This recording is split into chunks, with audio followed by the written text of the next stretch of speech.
D&D players, enthusiasts, and observers alike, and welcome back to Chronicles of Kriya. My name is Emma, and I will be your DM today, and hopefully every day that this wonderful campaign exists. And welcome to the fourth and final prequel session of our game. This will help you, as I've said, get an idea of who our characters are before they all even really meet each other. So I'm going to pass it over to Jeremy to introduce our fourth and final character of the party, Damian. Alright, hello, I'm Damian. I'm a very simple man, a blacksmith, most of my life. Had a beautiful wife, and I have two lovely children. One of them, he's in the army, bless him. And the other one, she fancies a different take and ran away with some merchant lady. I miss her though. But, yeah, my life's been pretty simple. I made a living making horseshoes and tools. But after my wife died to the sickness, I decided I was gonna follow my childhood dream of traveling the world and seeing new places, not being in the same town I grew up in all my life, you know. And I'm Jeremy. I'm his player. Nice to meet you. I am a dungeon master myself. Our DM here was one of my players for quite some time, so this is gonna be fun. Oh yeah, now I get to turn all of the story revenge back on him. For all the I don't you be doing that, lass. Come on now. Now I get to give you all the feels. But yeah. So to start us off, Damian, you wake on the well-awaited day that you've decided to leave your town behind and venture off to explore the world. What's your morning routine gonna kind of be like as you prepare to say goodbye to the home that you've known for forever? Well, I get up, I grab my bag I packed the night before. It's full of some of my smithing tools and tidbits of metal so I can possibly make some coin while I'm out on the road. Put on the new makeshift armor I made myself and pick up a nice fancy shield I spent quite a bit of time working on, and my hammer. I look around, make sure I got some food packed to last me a few days, and I head on out. I'm gonna swing by my mates over by the bar and tell them I'm heading out and that I wish them the best. All right. And as you kind of make your way over to the bar that you've frequented most of your adult life, it's this quaint little place called the Chubby Chap. Has a funny little sign of like a what looks like a portly chef on the door that you smile at as always as you sort of push open the door to see your three mates, Jack, Martin, and Bartley, all sitting around the same circular table, sharing pints and complaining about their families. They all look up, and Jack goes, "Oi, Damien, I thought you were leaving bright and early. What are you doing here?" It is bright and early, mate. I'm on my way out. I just came to tell you a few things. Jack, I left you some fresh tools in my house. You know the door ain't locked. Ain't nobody gonna use it while I'm gone anyways. Make sure you let Chubbs know I got him a new nice set of knives I made him. And there's a couple horseshoes for your horses. I'm gonna enjoy my time out here though. Oh, you better. So I wanted to see y'all off and have a drink with you before I leave. And Bart goes, "Well, absolutely. Sit on down, the drink's on me. Hey, chap!" And he gets up and sort of shouts for the bartender, who you all call by various nicknames of Chubbs, Chap, or Chaplain, which is his full name, depending on the various amounts of alcohol that you've consumed and how friendly he is the day that you've arrived there. But he kind of leans out the door and is like, "What do you want now?" "Oh, Damien, you're here. I'm guessing one last round for the boys before you head out on your adventure." That would be the plan. Oh, and hey, Chubbs, I got you a nice new set of knives inside my house on top of my junk. "Oh, well, that's mighty kind of you, Damien. I really appreciate it. Remind me to pay you back with a couple of pints whenever you get back and have some stories to share, huh?" Will do. And he very quickly sets about pouring some new pints of ale, even though some of your friends are still nursing theirs. And Martin kind of leans over and goes, "So, where are you planning on heading first, lad?" Uh, I don't rightly know. I figured I'd follow the road to the first city I run into. You know me, I don't get out much. So, That's fair. I see where the wind take me, you know? Oh, but I thought, the wind told me your daughter planned on sending you something to sort of give you a guide. Did you not get a letter? Nah, not that I know of. Hmm. I go back and check once, but I don't think I got one. Not yet. Maybe Jerry's running a little late. Yeah, most likely. Well, if you don't get one before you set off, I'll have to go bother him at the post office and run my fat ass after you. Ha! Oh, I wouldn't do that, mate. With any luck, I'll be long gone by then, you know? Well, ain't got nothing better to do. Give me an excuse to get out of the house. Well, yeah, your lady and kids doing good? Yeah, they're doing fine. How's the lass? Oh, she's great.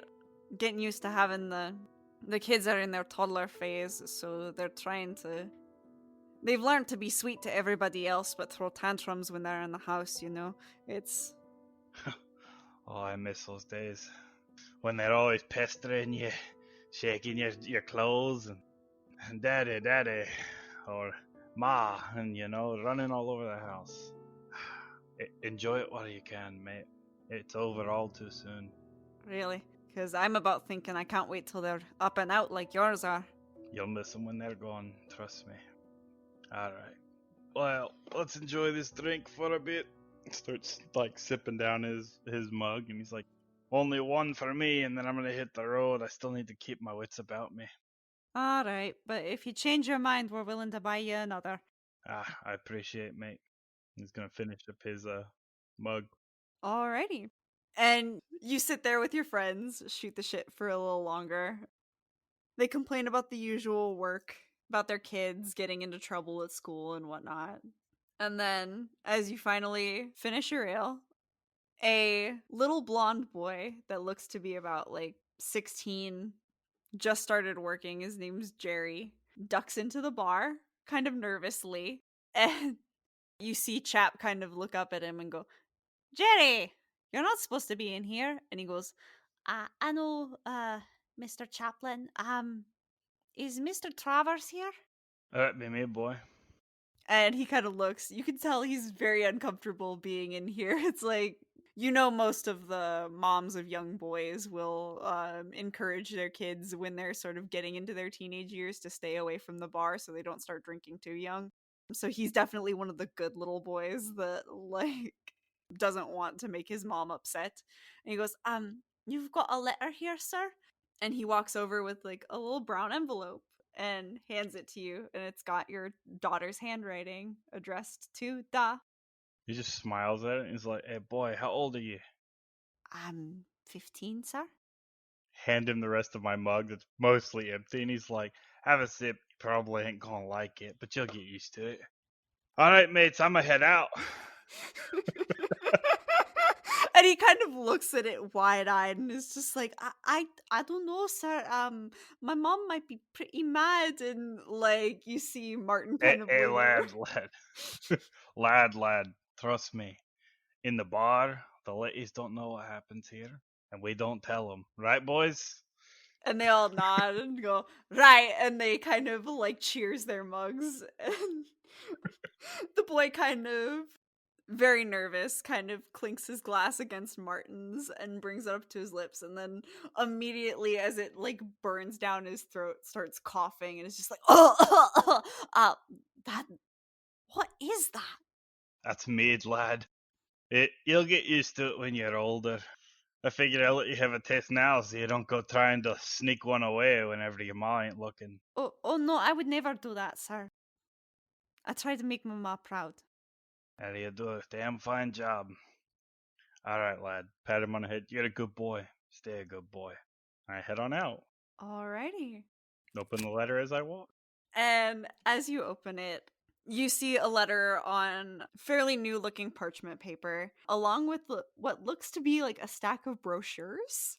They almost look like travel pamphlets that you would get in your typical like tourist stop. And the letter reads, "Hey da, heard that you're gonna be following your dreams and traveling the world and all that crap. Hope you're doing well out there and you've, as Ma would say, got some warm socks and enough food to keep you full. I figured I would help you out in picking a first destination and threw some travel pamphlets in there. And if you do decide to go to any of these places, I've got some contacts that can get you headed in the right direction. So enjoy your travels. Make sure to write every once in a while so I know where you are if I need to visit you. And talk to you soon." Kind of glanced through the packets for the one that she wanted me to go to first, and then put the rest of them back in the letter in my bag. Not even gonna look through them really. Like, oh, she worries too much. I'm a grown ass man, and she's my daughter. She shouldn't be like that. Damn lass. And you see the one with like the biggest note that she obviously wanted you to go to first is a pamphlet for the Sparkling Grove, which as you kind of leaf through it, it doesn't have too much. It's got like they're very nicely painted brochures, but it's got like painted pictures of like forests and like picturesque hiking trails. And it says something about if you reach a certain part of the forest, the forest will turn you back around by itself if it doesn't want you to come in. It's very strange, or at least it sounds it. Well, that sounds interesting. I might try to go look at that. Never heard of that before. And the note she left inside says that when you get to the port town, her friend Gary has a boat called the Mad Dog and will offer you passage. The Mad Dog. That does not sound like the kind of boat I want to get on. Oh, lass, what kind of people are you getting yourself attached to? Come on now. I raise you better than that. Well, let's go meet this Jerry. What was it, Jerry? Gary. Gary. Let's go meet this Gary friend and make sure he ain't got no bad ideas with my daughter or her wife. Mess him up good. It takes you about a good 3 hours walk to get to the port town of River Run, which is along the coast. It's more of a fishing town, but they do see some merchant ships come through every once in a while, so it's not too run down. But there isn't too much there, just like your typical tackle and bait shop, a little tavern, and the main feature is the docks. Well, I'll probably head on down to the docks and look for this Mad Dog Gary somewhere abouts. And you walk down to the docks, and after passing a couple smaller shipping vessels, you do see this bigger merchant ship, and this portly man in his 40s that's got a shaved head and this very strange curled mustache but no beard. He looks very odd at first glance, but he's directing far more fit sailors as they load crates and boxes of various types onto the ship and carry some off and set them aside and whatnot. I'd approach him and be like, "Hey lad, I got a question for you. That depends who's asking.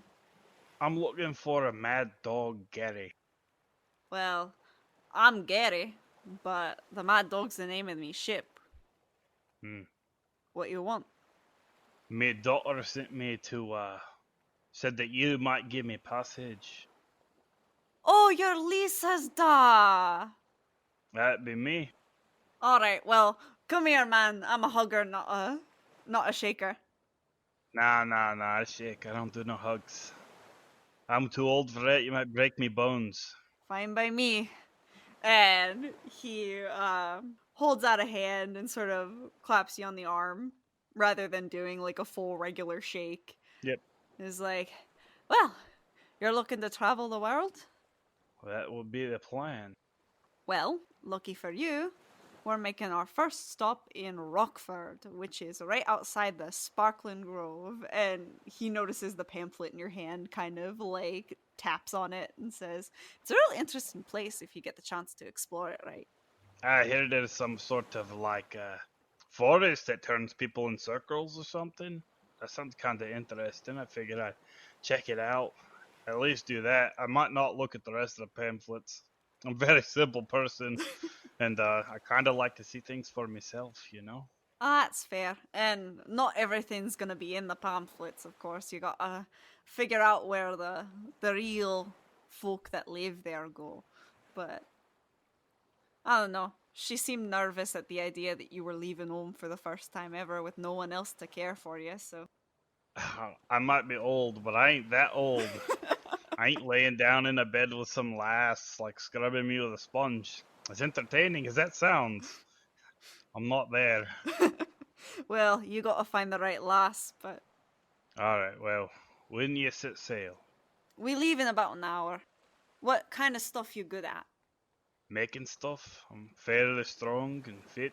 I got a good eye. That's really about it. I'm a very simple man. I can make horseshoes and nails and fittings. Wish we had more use for it on the ship, but I can probably have you help the lads hoist the sails and whatnot, just because it takes a couple people to get them up, Alright. a couple strong lads. So you'll be good for that, but we ain't gonna make you do any navigating, because that'd be a mess. I ain't never been on a ship, Well, so I wouldn't know my hand from my foot. we'll teach you. It's a long journey from here, so we'll be getting pretty cozy over the next. Let's see. I'd call it maybe 8 days. Well, hopefully not too cozy. Well, hopefully not. I think your daughter would have my hide if I tried anything. Well, that's a good thing. She is a bit protective of me, and I'm a bit protective of her. So, That's good to hear. and not to mention me lad, me boy would skin a man alive if he touched his sister. Oh, yeah? Your son's in the army, right? Yeah, he's good boy, strong, works hard. I raised him well, I think. Well, good. There's not as many good lads around these days. A lot of them don't know where they learned their disrespect. Nothing a good smack can't fix. You're right there. And with that, he kind of pats your shoulder and is like, "Well, I'm gonna see if these kids can't get everything else loaded. Feel free to look around, have a drink on me before we set sail. Make sure to grab a bucket before, especially if you don't know if you get seasick. What is seasick? It means you're not used to the way the sea rocks the boat, and so you throw up a lot. Well, that don't sound too pleasant. Is that normal? You guys deal with that commonly. For some people, yes, especially on their first trip, but not always.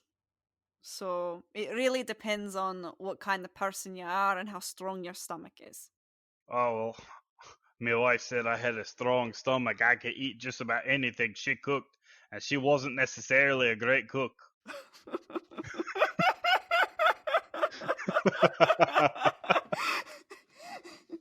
He kind of looks at you, impressed, and is like, "I have a good friend named Rob who loves his eating contests. We always throw one with mackerel on the ship. He may challenge you." Eh, I'm not one to turn down a free meal. I'll tell him to look forward to it. Alright, sounds like a blast. And you have an hour until the ship sets sail. Is there anything in particular you want to do? Probably gonna roam around the city and just like look at like how things are going on around here, because he's never been to the port city. So kind of look around the city and see what all's going on about this place. Yeah, you sort of take a stroll around the city, and there's not a ton to look at. This definitely isn't one of the bigger port cities. Like I said, it's mainly a fishing place. So there's a bait and tackle store right next to the docks, along with a tavern directly across from it called the Mad Moose. A lot of things seem to have the prefix mad around here. You don't know if it's just a city thing or what. But you see a few people meandering sort of in and out of that tavern. The houses are definitely interesting and different though, because you see, like, unlike the sort of single story hovels that you've been used to sort of living in your whole life in your little mountain town, some of these buildings have like 3 to 4 stories on them, and they seem to house a lot of people, as you see kind of droves of like families kind of leaving, dads to go to work, mothers with the children, you assume to drop them off at school, as it's now approaching sort of early morning. Well, I'll swing by the tavern and ask the barkeep a question. All right.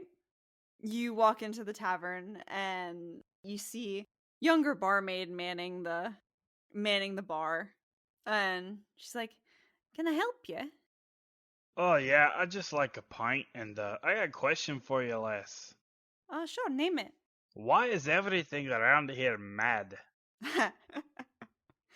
Not Well, like crazy mad, like the name mad. Why's everything around here got to be mad? well, apparently that was the surname of the first mayor of the town. So a lot of people were trying to get on his good side when they first started up here. So they named everything Mad this, Mad that. That, and some of the people around here like to think they're mad good fishermen, but seeing some of the catches they bring in, I wouldn't think so. And she slides you your pint. I feel really bad for that last mayor. I can't imagine if your last name was Mad. God, Martin Mad. It was an alliteration too. that's ridiculous. Drink. Alright, well, I'll have me one. How much is it going to cost me, lass? Oh, 2 copper ought to do it. Alright, We're not too expensive around here. I can handle that. And I put 2 copper down. One more for a tip. And that's for you, pretty lady. Well, thank you very kindly. And she sort of smiles and swipes the coin and says, "Let me know if you need anything else, handsome." Hmm. And she leaves you to your ale as some of the other fishermen are clamoring for her attention. Yep.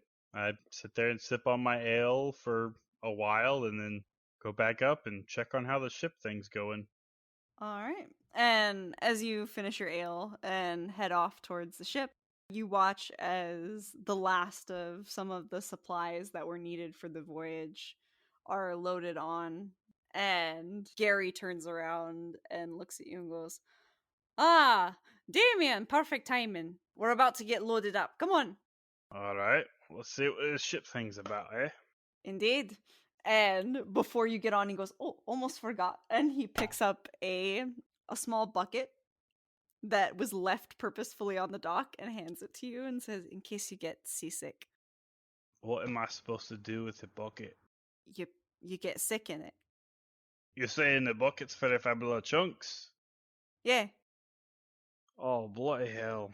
Alright, let's take a look around this place then. Trust me, you'll thank me later. And he starts kind of showing you around the ship. It's a pretty medium-sized merchant vessel with the storage separated off to the front of the ship and all of the crew quarters towards the back of the ship. So he leads you down like some stairs built in. They're rickety wooden stairs. They're nothing special. And surprisingly enough, since it is a small crew, there's room enough for everyone to have an actual room and not just a hammock on board. That's nice. So he shows you to one of the rooms and says, "This one's all yours, lad. Alright, appreciate it. Enjoy." Kind of like get myself like comfortable, set things out, look at the picture I've got of like the painting I have for me and my wife and kids. What am I gonna do out here? Well, let's see if this 6C thing gets to me. And as you hear the captain calling out, "Hoist the sails! We're setting sail! Let's go!" And the boat begins to move. Go ahead and make me a Constitution save. Oh, I can do that. Constitution, eh? That's a 13. Alrighty. Yeah, you feel your stomach lurch a little bit, not used to like the rocking motion as the boat begins to drift away from the docks and off into the ocean. Okay. But you manage to hold the contents of your stomach. And just like, oh, blah, that's not normal. Head on up. He's like, maybe some fresh air do me some good. Mm-hmm. And you head up above deck and you watch as the land slowly starts to disappear from view, and soon you're left with nothing but open water and the sound of birds and the waves and the sound of the crew barking out. Well, the captain barking out orders and the crew following them. Just kind of look around, like, what is it? Oh, how can you ever just agree to go out in the water like this? It's all right. Well then, might as well get used to it. It's gonna take me a little over a week. Lad, what can I help with? And Gary kind of looks at you and goes, "Well, you can help tie off the sails if you want." All right, how do I do that? Well, you take this rope and he hands it to you. You're gonna help Johnny here pull it as tight as it needs to be, and then you're gonna tie it off to this pole right here. And he points to like a wooden stake that. All right, that don't seem too difficult. All right, Johnny, you tell me when I pull it tight enough, yeah? Will do. And he says, "Pull." Pull. Yeah. Roll me a strength check, please. I don't know boat terms, Jeremy. I'm sorry. That is a 18. 18. Alrighty. Yeah, so you pull this sail as tight as it needs to be, and you watch as Johnny kind of wraps it around and he goes, "Do you know how to tie knots?" Nah, I can tie my shoes. That's about it. Then let me get this one. All right. And you watch as he ties a very complex knot to make sure that it stays taut.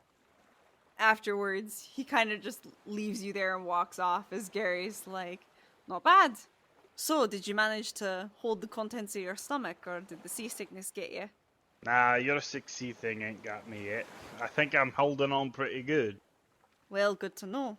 We'll have to see how if that changes, we hit some rough waters. But What are rough waters? oh, sometimes storms blow in. Oh, I'm not looking forward to that one. Oh, you definitely shouldn't. It ain't fun. Sometimes the waves get big enough to crash over the front of the boat. It's kind of scary, but we'll have you stay below. Yeah, I'll make sure I'm not up here when that happens. Exactly. What y'all do for fun on this ship? Well, like I said, my friend Rob, he loves his eating or drinking contests, whichever you prefer. Though, depending on how many he has, we tend to try to ration the mead, because if you're not careful, it'll run out by day 2. And the only thing worse than bored sailors is sailors that can't get drunk. All right then. I guess I can try my hand at some of that. Help the time pass by quickly. Do you play any instruments? Nah, not particularly good at them. I mean, I tried my hand a few times, but not my fancy. Fair enough. Well, we have a couple players on this ship, so occasionally we try to hold dance parties when people can keep their balance or aren't too drunk to enjoy the music. I don't know. I'm not a good dancer either. I'm not very nimble. Well, neither is this old man, and he kind of pats his belly a little bit. It's like, we'll both embarrass ourselves together, trust me. All right, might as well. As you guys are standing there, one of the younger crew members comes over and is like, sir, we got a problem."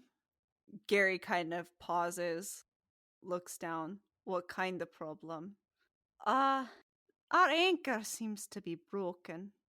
"What do you mean?" And he kind of looks down at the guy like, "What do you mean broken? Shouldn't we have checked that before we set sail?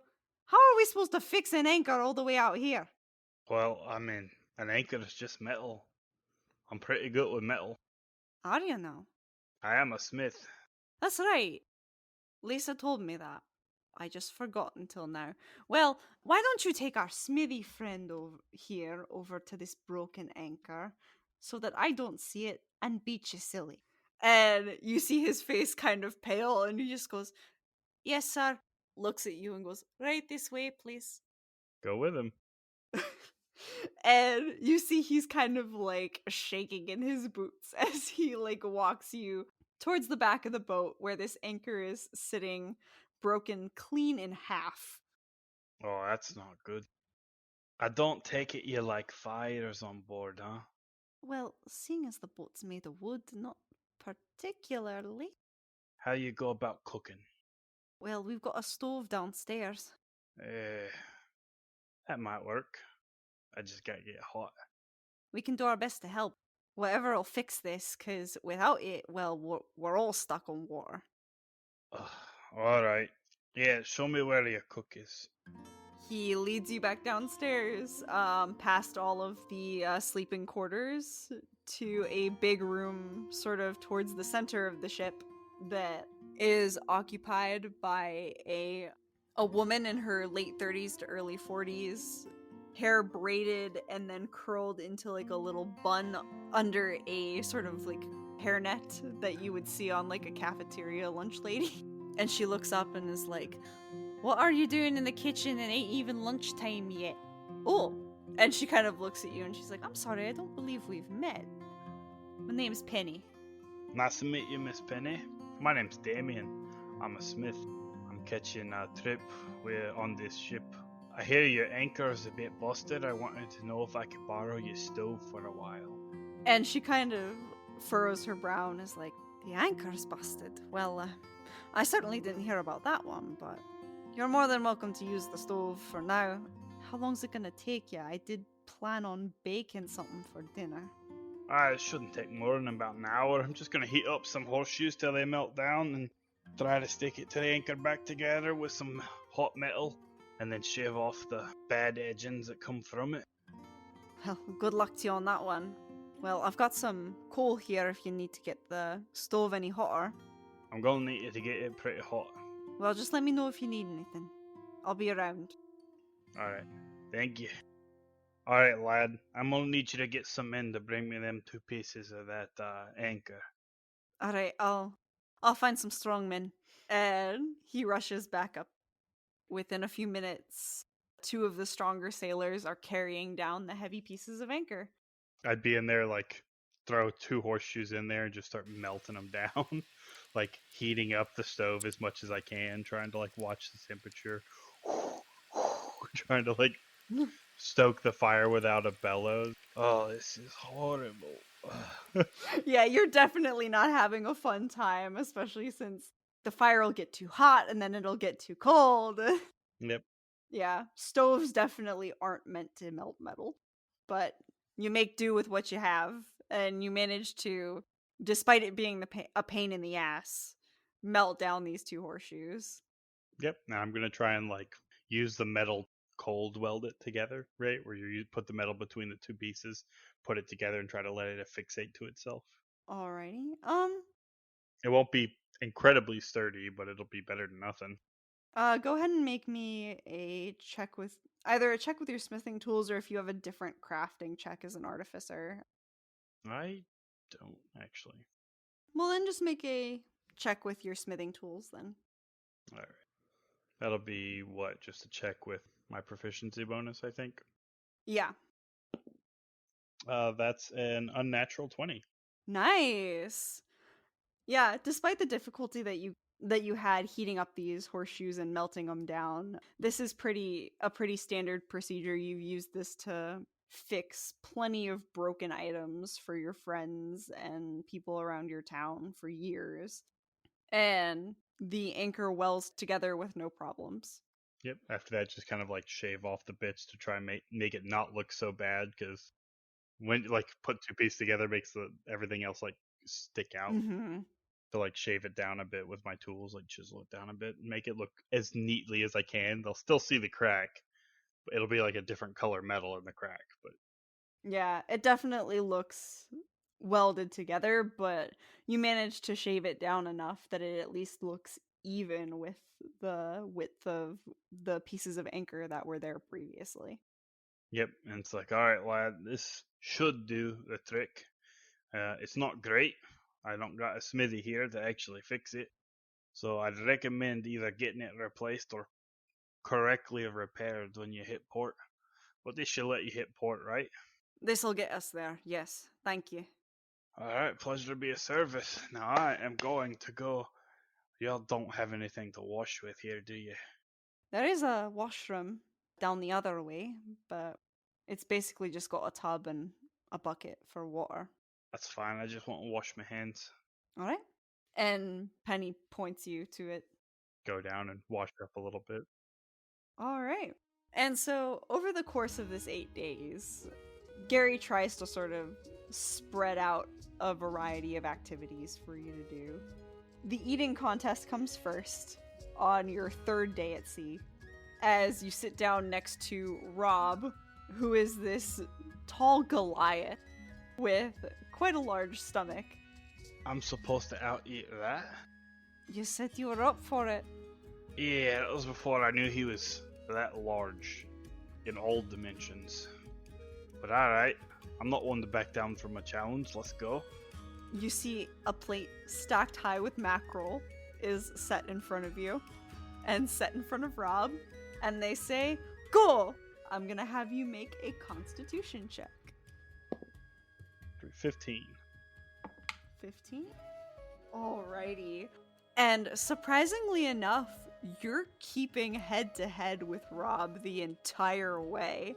You see he may have gotten like a bad piece of mackerel halfway through as he's kind of like coughing on it as he's like, you know it tastes bad by the way that he's grimacing, but he's trying to power through. But it gives you a chance to sort of catch up as you're shoveling this mackerel in your face. And both of you get through 16 pieces of fish before you are too full to eat another bite, or you will explode. Yep, I'm just feeling, oh, please tell me you can't take another bite, lad. I'm definitely done. Alright, I'll call this one a draw. Fine. And he holds out like a giant hand to shake, like eyes sort of half closed here. He looks like he's about to go into a food coma. Shake his hand and just be like, I think I'm gonna go rest for a while. Yes. Drinking contest tomorrow. Oh, not tomorrow. That's not gonna happen when I'm like this. Fine. Day after. That's fine. I'll do that one. And sure enough, he keeps to his word, and the day after, he coaxes you down into the mess hall. Everyone starts setting out poured glasses of mead for you to work your way down. Once again, constitution check, please. Oh boy. That's a 16. This time, Rob drinks you under the table, man. Just like, I can take another. Oh, this cup's empty. And as you're looking at it, trying to figure out where the hell the mead went, you see that while you're when you started, they had lined 12 pints up down the table, and you're on maybe your 6th or 7th.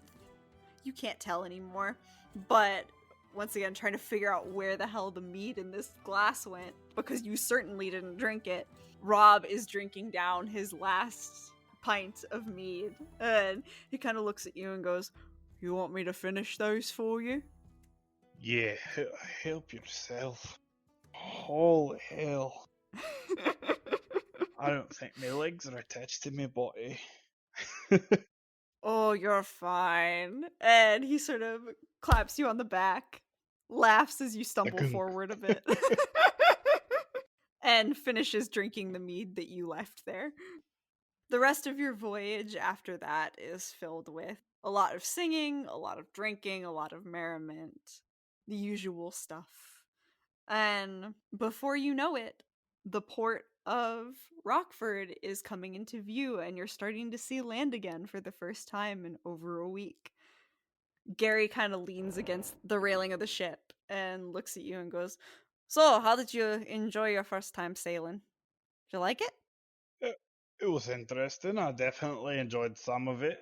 Some of it left me in quite a horrible state, especially trying to drink against a walking beer keg you got walking around. But I tried. Well, he's certainly useful for carrying things. I can imagine. You got a stomach that strong, I can't imagine what the rest of you's like. Well, who knows? If you travel with us again, you might get to know him a little more. I think that'd be nice on my way back home. Because if I can avoid it, I'm probably not going to go back on another ship. This was not what I was used to. Then again, that's kind of what I wanted, so Well, first taste of freedom, always a bit interesting, isn't it? that it is, lad, that it is. Oh, I can't wait to see the ground again. Yeah, most people can't. As he goes to sort of start launching into one of his famous stories, many of which he's told you throughout this 8-day journey, all of a sudden you hear a loud crash. The boat starts tilting side to side very wildly. I need you to make a dex save for me, please. Well, that's not very nice. That's a straight D20 roll. That's a 3. Oh no. Yeah, you and Gary just like cry out as the boat starts rocking back and forth wildly. You fall flat on your ass immediately and start sliding as the boat kind of tilts to the left, part of it sort of coming out of the water as you get a glimpse of what you think is like scales and like sharp spines of something massive in the water, taking a chunk out of the boat as crew members are screaming and scrambling for purchase. You barely manage to catch yourself on the side of the other side of the ship as it tilts and then lands back right side up, but you can tell that it's not entirely set the right way as someone goes, "We're taking on a lot of water. Whatever that was just took a giant chunk out of the side of the ship." Just look at him like, what the fuck does that mean?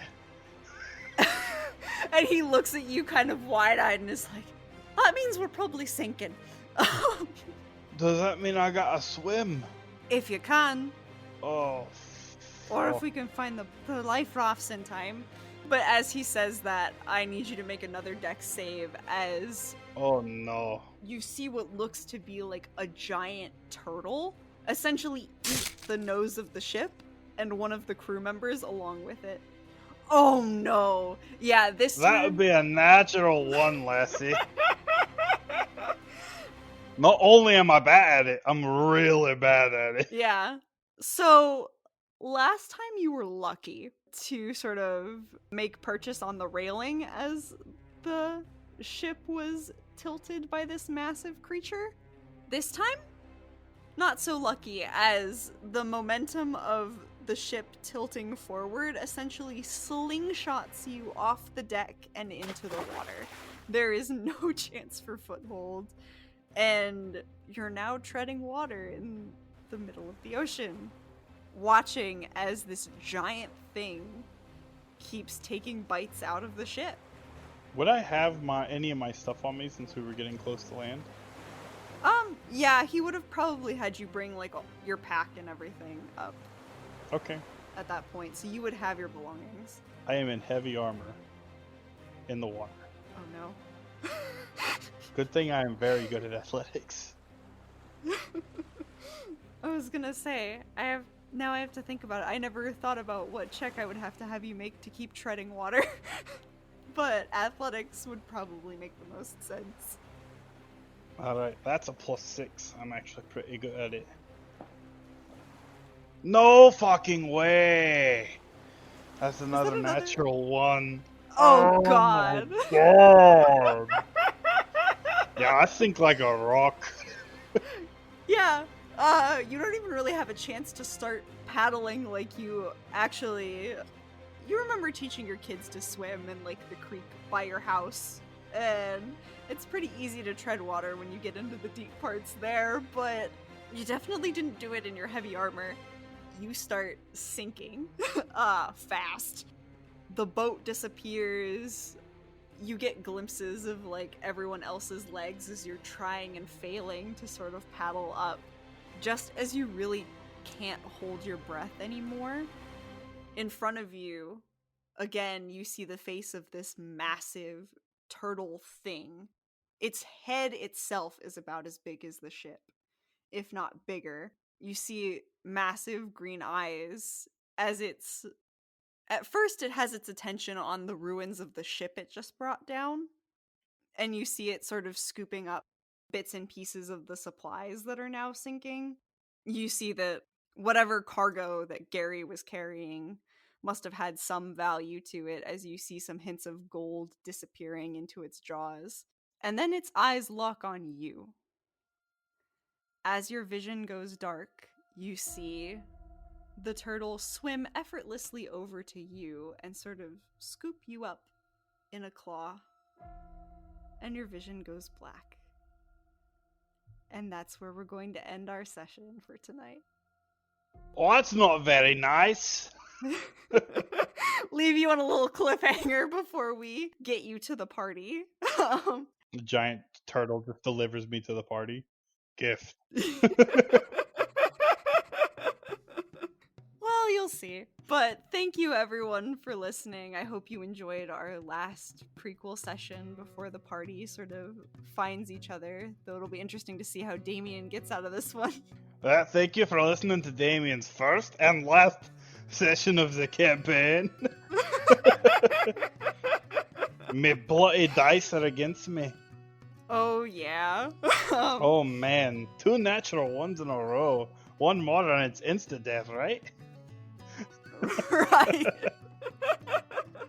Well, to find out if Damian survived, or which character Jeremy makes next, be sure to follow us on all our social media channels. We are Chronicles of Kreath Pod, all one word, on Facebook, Instagram, Twitter, and TikTok.